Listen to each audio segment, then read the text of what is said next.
नमस्कार सुलक्षणा जी। नमस्कार। जानवी उपाध्याय आपका श्री राम चैनल पर हार्दिक स्वागत करती हूँ। जी धन्यवाद। मैं बिल्कुल ठीक हूँ।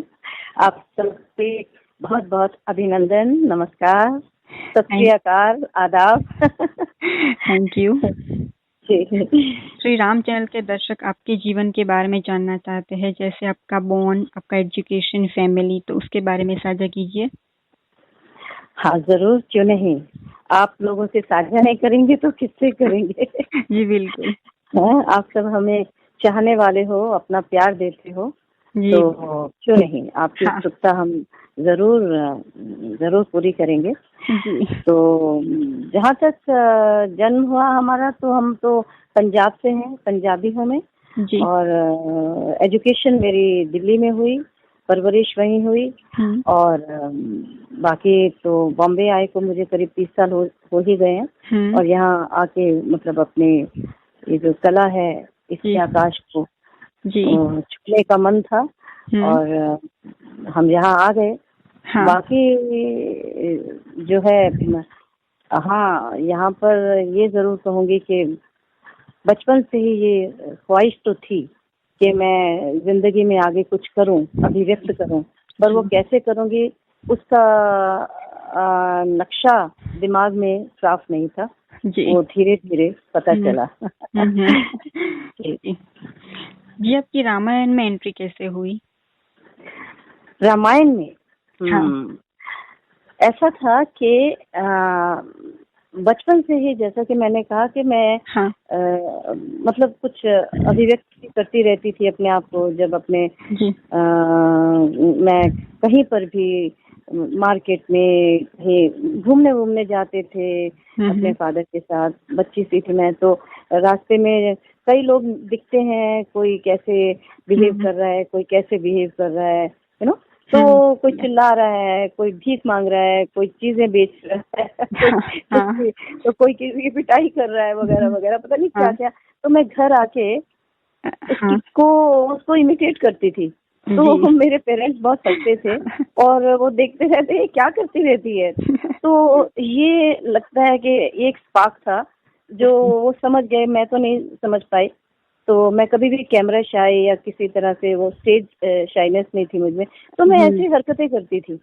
तो फिर स्कूल में आई तो ड्रामेटिक्स और स्कूल की एक्स्ट्रा को करिकुलर एक्टिविटीज, इन सब में मैं बहुत अच्छे से पार्टिसिपेट करती थी, इनाम भी मिलते थे, वो सारी चीजें। लेकिन ये सब चीजें मुझे क्यों चाहिए थी, जो उस वक्त नहीं पता था, लेकिन सच में असल में सच्चाई ये थी कि मैं अपने आप को अभिव्यक्त करना चाहती थी किसी न किसी माध्यम से। तो जो भी मेरे पास ऑप्शन आता था, मैं उसको एक्सप्लॉइट करती थी, उसको यूटिलाइज करती थी और अपने आप को अभिव्यक्त करती थी। जी बिल्कुल। तो फिर उसके बाद जब मैं और बड़ी हुई, स्कूल और कॉलेज के बाद, फिर मुझे और माध्यम चाहिए था, तो मैं रेडियो बहुत सुनती थी। तो ऑल इंडिया रेडियो की मैं आर्टिस्ट बनी। I am an A grade voice of All India Radio in Hindi, Punjabi and Urdu.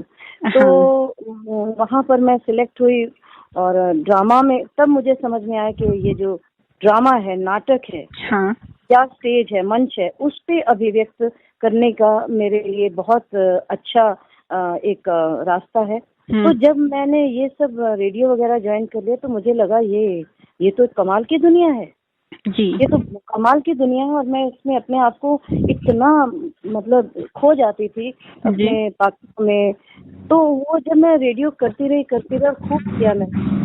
तो मुझे हमारी एक कोच आती है, उन्होंने कहा कि आप बहुत अच्छा काम करती हैं, छोटी सी तुम्हारी उम्र है, तो बॉम्बे क्यों नहीं चली जाती हो। हाँ, तो मैंने सोचा बॉम्बे, हालांकि अब थोड़ी बड़ी हुई थी मैं, तो मुझे अच्छा लगता था, पिक्चर्स देखती हूँ तो मैं भी करूँ, लेकिन वो वक्त थोड़ा इतना लिबरल वक्त टाइम नहीं था कि पेरेंट्स आपको बॉम्बे आने दें और आपको एक्टिंग करने दें वगैरह वगैरह। तो मगर बहुत शिद्दत से मेरी ख्वाहिश थी कि मैं भी स्क्रीन पे नजर आऊं, स्क्रीन पे नजर आऊं।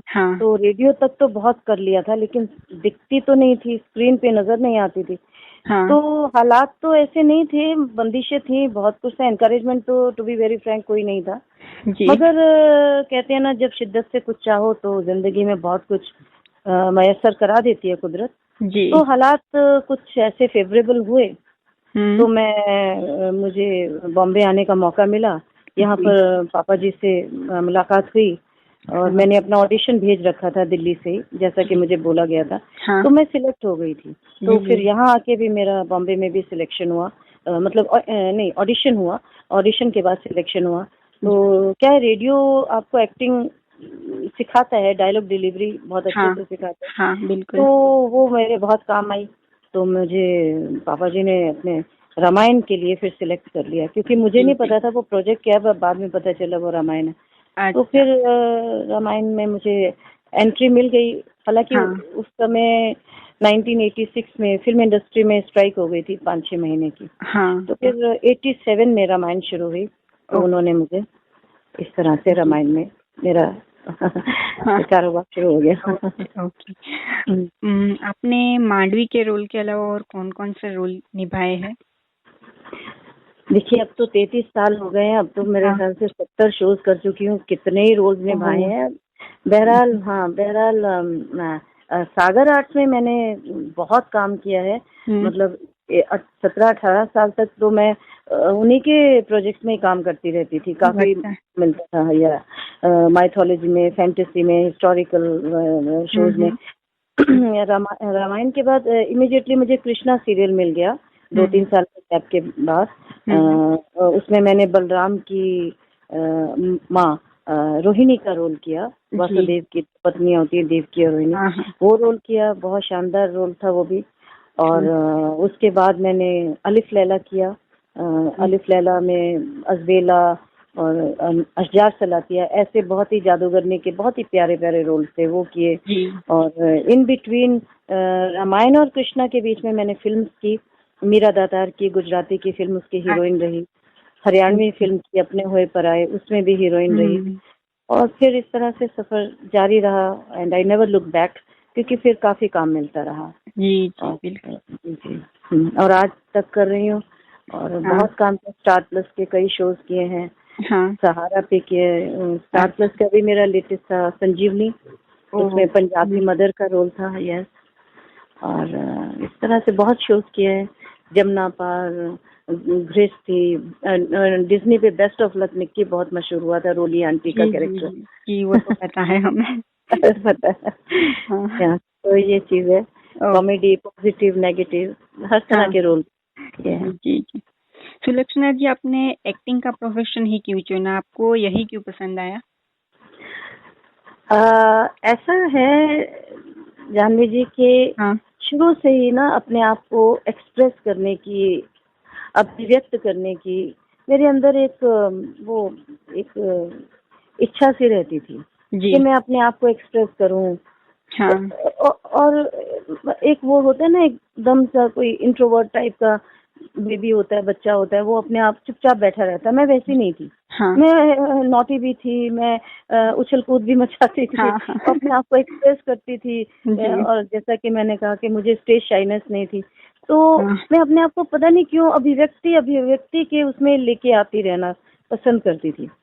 तो जहाँ तक एक्टिंग का है, मुझे लगा this is the strongest medium to express myself. चाहे वो रेडियो के जरिए हो, चाहे वो स्टेज के जरिए हो, चाहे वो फिल्म के जरिए हो, टीवी सीरियल्स के जरिए हो। अभिनय तो अभिनय है। जी बिल्कुल, है ना। अभिनय तो अभिनय है। रेडियो है तो it's a world of blind, जिससे देख नहीं सकते, लेकिन आप सुन के उन कैरेक्टर्स को, पात्रों को एक जीवंत कर देते हैं, उन्हें जीवित रूप दे देते हैं। स्टेज है तो सामने दिख रहे हो। मैंने स्टेज भी थोड़ा किया, पर ज्यादा नहीं किया। मैंने ज्यादा रेडियो और टीवी किया। और तो मुझे ये मीडियम बहुत ही स्ट्रॉन्ग और बहुत ही इम्प्रेसिव मीडियम लगा। और इसलिए मैंने एक्टिंग को चुना। अच्छा। जी, आप अपने किरदार में कैसे जाती है? कैसे अपने आप को अपने किरदार में ढालती है? कैसे निभाती है? ऐसा होता है, ये कुछ मुझे लगता है हम कलाकारों के कुछ एक छोटा सा सॉफ्टवेयर होता होगा माइंड में। शायद उसी से हम लोग कलाकार बनते हैं। कि हम पानी की तरह, मैं तो ये कहती हूँ, हम पानी की तरह उसमें जौन सा भी रंग डाल दोगे हाँ, कैरेक्टर मिल का, जाएगा। पात्र का, हम वैसे रंग के निकल आएंगे बाहर। जी बिल्कुल ऐसे बिल्कुल। रंग जाते हैं हम लोग, है ना। हाँ तो चाहे वो हंसी का हो, चाहे पॉजिटिव हो, चाहे नेगेटिव हो, चाहे कॉमेडी हो, जी जी। चाहे जो भी हो। हाँ जी। तो उसका आपने जो उसका एक डेफिनेट आंसर जो है ना कि हम कैसे ढालते हैं, उसका यही जवाब है कि हम जी उस कैरेक्टर की गहराइयों में घुस जाते हैं। मैं अपनी ही बात कहूंगी, सभी ऐसे ही करते हैं, नो डाउट। जहाँ तक आपने मुझसे पूछा तो मैं अपना जवाब हाँ यही दूं जी। कि उस पात्र को मैं महसूस करने लग जाती हूँ। हाँ उस कैरेक्टर की अच्छाइयाँ, बुराइयाँ, उसका बोलना, उसका चलना फिरना, उसका जी बिहेवियरल पैटर्न, उसका कैरेक्टर, मैं जी। वो समझने और सोचने लग जाती हूँ। उसमें से अपने आप में ले ले जाती हूँ कैरेक्टर को, जी जी। है ना। और जी। फिर मैं उसे उसको उसको इमिटेट करती हूँ, हाँ उसको इमिटेट करती हूँ कि ये हाँ। कैरेक्टर है, क्योंकि हमें ब्रीफिंग होती ही है हर कैरेक्टर की, जी कि हर कैरेक्टर जो है आपने आप पढ़ी लिखी हैं, आपने भी ये नवरस तो आप भी समझती हैं। जी। नवरस, 9 रस हाँ होते हैं। हाँ तो हाँ। 9 रसों में ही हर कैरेक्टर, हर जिंदगी जुड़ी होती है। जी जी। 9 रसों में ही हमारी जिंदगी जो है घिरी होती है, उसी में हाँ सिमटी होती है। तो हाँ हमें पता लग जाता है कि ये इस रस का कैरेक्टर है, हाँ। रौद्र रस का है, क्रोधी है, तो हम जी उसको तो क्रोध हर एक को आता है, हमें भी आता है। ये प्रेम रस का है, प्रेम सबको होता है, हमें भी प्रेम है। नफरत है, घृणा जी है, या जो भी है, तो उस चीज को हम समझ लेते हैं, उस रस को समझ लेते हैं, और फिर उस कैरेक्टर में हम भरने लग जाते हैं। जी बिल्कुल। सुलक्षणा जी, क्या एक्टिंग ही एक माध्यम है या और भी और कोई माध्यम है जिससे आप अपने आप को अभिव्यक्त करती है? हाँ बिल्कुल, बिल्कुल आपने सही पूछा, हाँ बिल्कुल सही पूछा। क्योंकि जी। ये अभिनय तो मुझे जब मैं बड़ी हुई तब समझ हाँ में आया, जी। स्कूल के बाद, कॉलेज के बाद, कि भाई मुझे अभिनय में ही एक अपने आप को अभिव्यक्त करके एक संतुष्टि हासिल होगी। हाँ। लेकिन जब तक वो दरवाजा मेरे लिए नहीं खुला था, हम्म। तो मैं क्या करती उस समय, क्योंकि मैंने पहले ही कहा ना कि मुझे अभिव्यक्त करने की एक अंदर से एक क्रेज होती थी, एक जी जी। एक क्या कहना चाहिए, मोटिवेशन होता था अंदर से, या एक हाँ ख्वाहिश होती थी, जरूरत होती थी, पता नहीं क्या, कि मैं अपने आप को कहूँ, अपने आप को कहूँ। जी तो उस वक्त तो मेरे हाथ में ना रेडियो था, ना मेरे पास टीवी था, जी। ना मेरे सामने कोई कैरेक्टर था। हाँ हाँ। तो उस वक्त मेरे हाथ में अगर कुछ था तो सिर्फ कागज और कलम। जी बिल्कुल। मैं फिर लिखती थी। तो ओ। बचपन में ही जैसे भी टूटा फूटा जैसे भी लिखती थी, मगर हाँ। मैं लिखती थी, कहानियां लिख लेती थी छोटी छोटी। ओ। और कॉलेज टाइम पे वो कॉलेज मैगजीन्स में छप जाती थी, वगैरह वगैरह, तो अच्छा। मैं लिखती थी। हाँ, तो हाँ वो आज भी जारी है। अब तो और तरह, अब तो ज्यादा ही समझ में, जिंदगी समझते जाओ तो फिर धीरे धीरे आप जी आगे बढ़ते हो ना। जी। तो मैंने अपने आप को अभिव्यक्त किया है, तो शुरू से राइट। तो मैंने हाँ पोइट्री और प्रोज, इन इस जरिए से मैंने अपने आप को एक्सप्रेस किया। जी बिल्कुल। जी सुलक्षणा जी, ये जो नॉन फिल्मी लोग होते हैं जी। वो फिल्मी दुनिया को नकली कहते हैं, तो उस नकली दुनिया को लेकर आप क्या कहना चाहेगी? आप तो नहीं कहती ना। नहीं मैं नहीं कहती। अगर ये इतनी नकली होती ना, तो देखो जानवी, हाँ हम लोग कभी भी हाँ। एंटरटेन नहीं कर पाते आप सबको, जी बिल्कुल बिल्कुल। है ना। हाँ और आज हर इंसान जो थका मांदा घर आता है काम काज से, उसे एंटरटेनमेंट तो चाहिए, तो वो बिल्कुल। सीधा टीवी पर जाता है। हमारे वक्त में हाँ रेडियो था, उस समय मतलब टीवी तो चलो था, इतना हाँ ज्यादा नहीं विस्तार था उसमें, लेकिन हाँ। अब तो ये एंटरटेन करता है, हमारे एक सुकून देता है जब हम टीवी देखते हैं, जी तरह जी। तरह के कैरेक्टर्स निभाते हैं, लोग उससे रिलेट करते हैं, आइडेंटिफाई हाँ करते हैं। हाँ बिल्कुल। तो अब वही लोग अगर हमें नकली कहेंगे, तो हाँ। मैं अब उनको हंसते हंसते यही कहूंगी हम्म। कि कहते हैं लोग ये दुनिया हमारी नकली हाँ है, आपने यही कहा ना हाँ हाँ। कि भाई नकली है, तो भाई मैं उनसे यही कहूंगी हम्म। कि भाई कुछ ऐसे ही बोलूंगी कि कहते हैं लोग ये दुनिया हमारी नकली है, जी पर प्यारे लोगों, जज्बातों के रिश्ते यहाँ असली रिश्तों से ज्यादा असली हैं। है भाई। लोग को देखा जाए तो लोग तो असली जिंदगी भी अक्सर जी नहीं पाते हैं जी, है ना। क्या कितनी कितनी झंझट है, कितनी टेंशन है, स्ट्रेन्स हैं, तो जी लोग बिल्कुल। तो असली जिंदगी भी अक्सर जी नहीं पाते हैं। हाँ। अरे भाई, यहाँ नकली जिंदगी जी कर भी असली जिंदगी का सुरूर पाते हैं। वाह। तो और क्या कहूँ कि मैं जानवी जी आपको कि भाई हाँ बहुत लुत्फ है हमारी इस जिंदगी में, एक ही जिंदगी में सैकड़ों जिंदगियां जी लेने में जी है। बिल्कुल। हाँ हाँ कई लोग तो देखा जाए तो अक्सर एक जिंदगी भी ढंग से जी नहीं पाते हैं। बिल्कुल। तो हम तो सैकड़ों जिंदगियां जी लेते हैं इसी हाँ हाँ हिसाब से, ये कैरेक्टर कर रहे हैं, कभी वो कैरेक्टर कर रहे हैं। हाँ तो ये चीज है। जी, बहुत खूब कहा आपने। शुक्रिया। अगर मेरा ख्याल है ये जवाब उन लोगों को सबको बहुत बढ़िया जवाब मिल गया है कि अब ये चीज। हाँ, जी। आप जिंदगी में इतनी ऊंचाई पर गई है, आपने इतनी सफलता प्राप्त की है, तो लोगों की कैसी प्रतिक्रिया आपको मिली है? जैसे कि लोगों ने आपको प्यार दिया या आपको जलन दी? क्योंकि अक्सर सक्सेस होने पे लोग जेलस होते हैं, तो आपको कैसी प्रतिक्रिया मिली? हाँ, अच्छा, ये बात है। देखिए, मैं ऐसा समझती हूँ कि ये अपना अपना सफर है हर एक हाँ इंसान का, जी है ना। हाँ और अपनी अपनी किस्मत लेकर हम इस जिंदगी में आते हैं, इस दुनिया में आते हैं। जी और अपना मुकद्दर जो लिखा है उसमें उसमें जो लिखा है उसके हिसाब से हम जीते हैं, अपने इस कर्म भूमि पे कर्म करते हैं। जी तो पहली बात तो ये कि मैं कभी भी ये नहीं कहती कि मैंने सब कुछ पा लिया, नहीं। हाँ मैं तो जरा बराबर हूँ। आपने तो हमें जिससे कहते हैं ना हाँ फर्श पे पहुंचा दिया, हाँ शुक्रिया।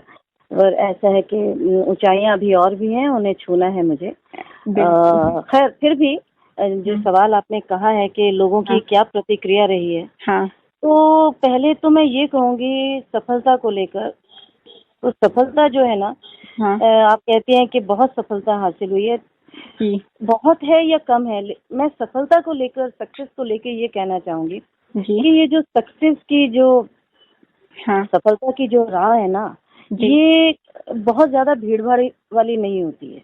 हाँ ये थोड़ी तन्हा ही होती है। जी ख्वाहिशें सबकी होती हैं, सपने सब लेते हैं, लेकिन हाँ सपने सिर्फ सपने लेने से पूरे नहीं होते। हाँ उनके लिए कुछ कदम उठाना पड़ता है, राह पे चलना होता है। जी बिल्कुल।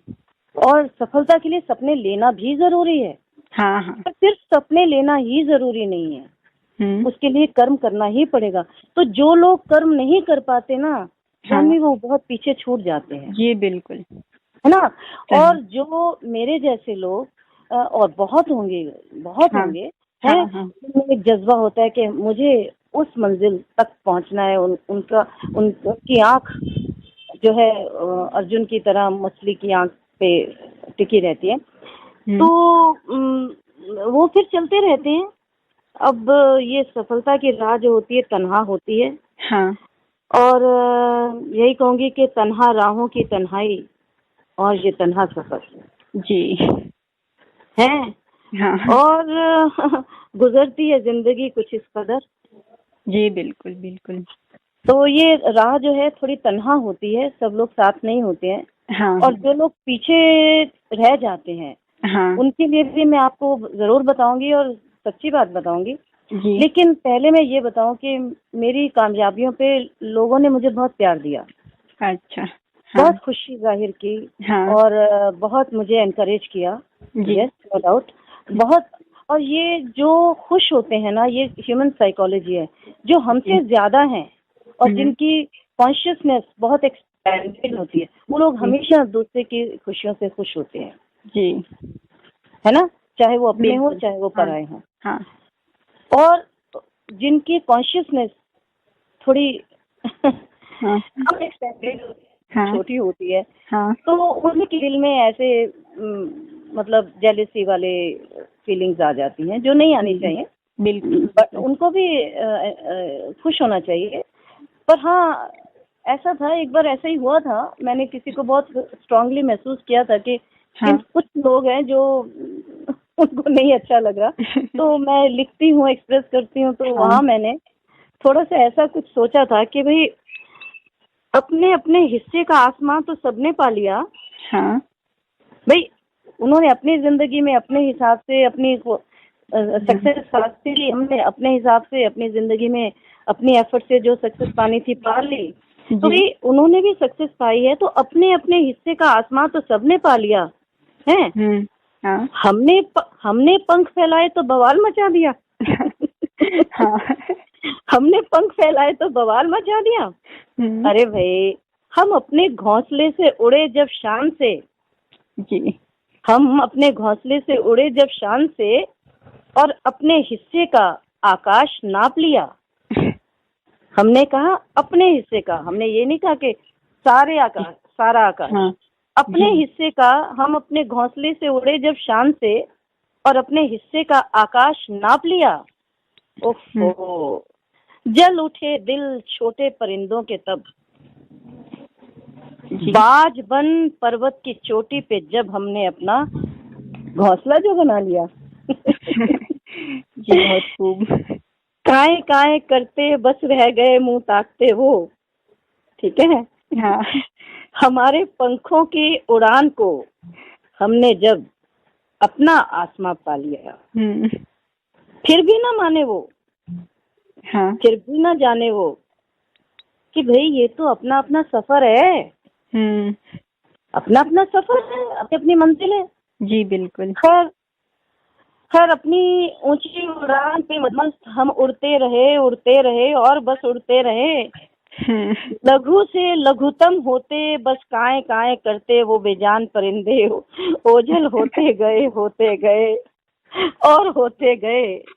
देखो भाई जानवी, दिल जलों का दुनिया में कहीं कोई इलाज नहीं। जी बिल्कुल है। बस यही कहूंगी कि अपना अपना सफर है, कोई सवाल नहीं, कोई जवाब नहीं। हाँ बिल्कुल है, ये तो भाई अपना अपना सफर है, अपना सफर। और यहाँ जलने की कोई गुंजाइश नहीं। बिल्कुल नहीं। तो खुश रहो यार, खुश रहो, मदमस्त रहो और तंदुरुस्त रहो और जीवन जियो।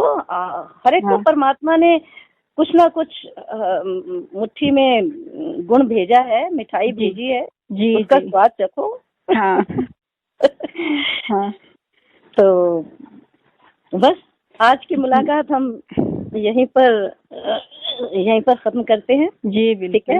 हाँ, अगला सफर फिर जारी रखेंगे। जी बिल्कुल, हम यहीं पर विराम करते हैं आज। जी सर, हम आपको फिर से मिलेंगे। आपका बहुत बहुत धन्यवाद। अरे आप मेरे, इट्स एंटायरली माय प्लेजर। आप सबको मेरा ढेर सारा प्यार। God bless you all. I love you all. Thank you so much. Thank you. Love you. Bye.